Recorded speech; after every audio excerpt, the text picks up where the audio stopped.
His family will be there. It's just really exciting. University of Southern California, live from there. Not Southern California. I did it again. I did it again. The other USC. The real USC. South Carolina. Southern Carolina. South Carolina. Yes. The southern of the two Carolinas. I'm going to stop talking. Anyway, now it's time. Brian's got a great interview now with Mark Levin. Brian? He's the host of Life, Liberty, and Levin. None other than the great one. Mark Levin is with us right now from his wonderful CRTV studios. Mark, great to see you this morning. You too, Brian. Thank you. I know you're all pumped up for Sunday, but before we get there, this has been a wild week. It's the rollout of the James Comey series of interviews and book.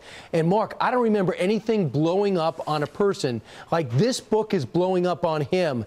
And we have the news that's relatively new that we're just finding out about, and that's that Andy McCabe has got a criminal referral from the Inspector General for lying under oath 3 times on 4 separate occasions. So this is all happening. Meanwhile, he's denying a lot of things that Comey said about him. What's this book tour doing for Comey in this investigation?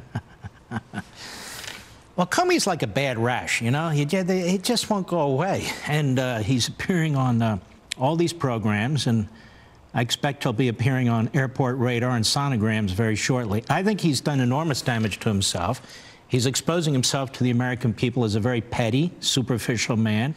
This is a former head of the FBI. He's the former Deputy Attorney General of the United States. He's a former United States Attorney. He's conducting himself like a complete bozo the clown. And he does enormous damage to the Federal Bureau of Investigation by conducting himself this way.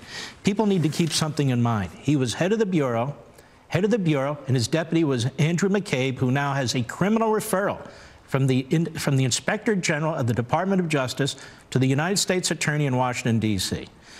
His boss was Comey. Comey needs to answer for this. On top of that, you have Strzok. You've talked about him in the past. Page, his girlfriend, you've talked about her in the past. All these people in senior positions under Comey at the time. You have a dossier that was fraudulent, where you have actual collusion with the Hillary Clinton campaign and the DNC, and payments being made through law firms to Fusion GPS. That was used to get a FISA warrant against an American citizen with loose ties to the Trump campaign in order to get to the Trump campaign and the Trump transition through the back door. All this, again, occurred under James Comey's watch. And then he meets with the president-elect of the United States a week or so before he becomes president of the United States, clears the room out, doesn't show him the dossier, doesn't tell him who funded it, but tells him some of the most scurrilous lies that are in this dossier in order, I think, to tell the President of the United States, don't mess with me.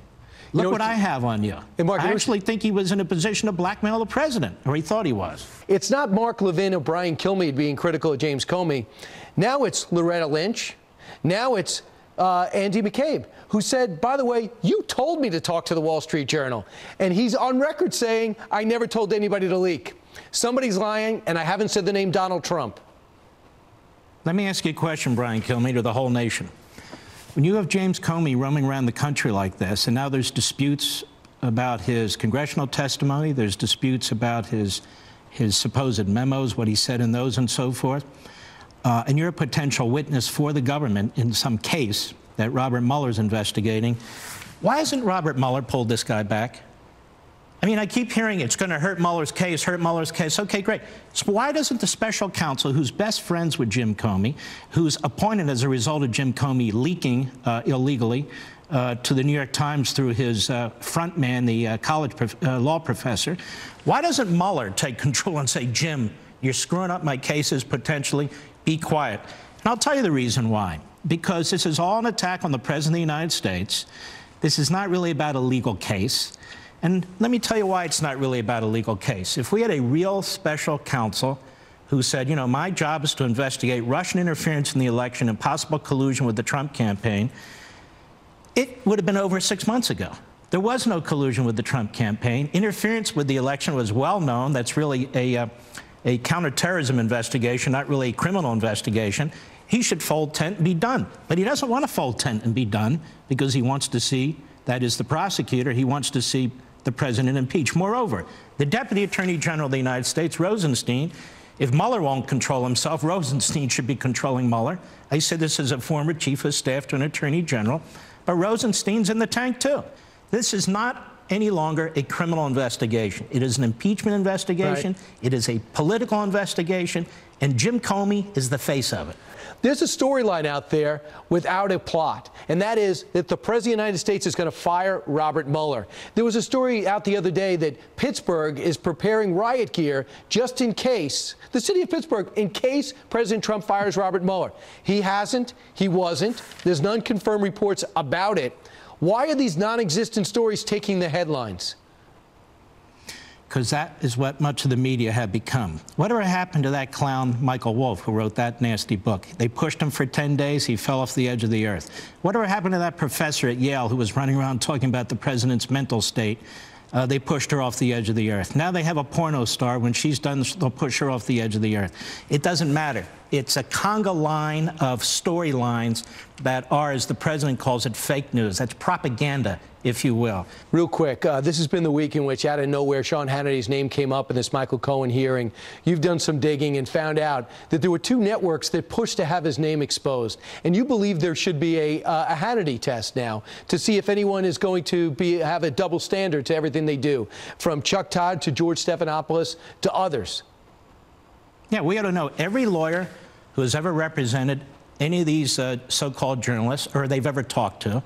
We might as well ask about the urologists and proctologists and gynecologists while we're at it, just to make 100% sure that there's no conflict of interest. You know, scores of these so-called reporters have worked for Democrats, and scores of Democrats have moved into these positions as journalists. But what we learn now is that the lawyer who went in front of the Love judge, Kimber Wood, and demanded the release of this client number 3 was the lawyer for CNN and the New York Times. And while they were trashing Sean, they never mentioned that they were involved. It was their lawyer. And this judge, as Andy McCarthy wrote in National Review, blew it big time. This judge and the U.S. Attorney's Office had a responsibility to protect Sean's name, not so much because of attorney-client privilege, because you're not supposed to smear an innocent person in the course of a criminal investigation.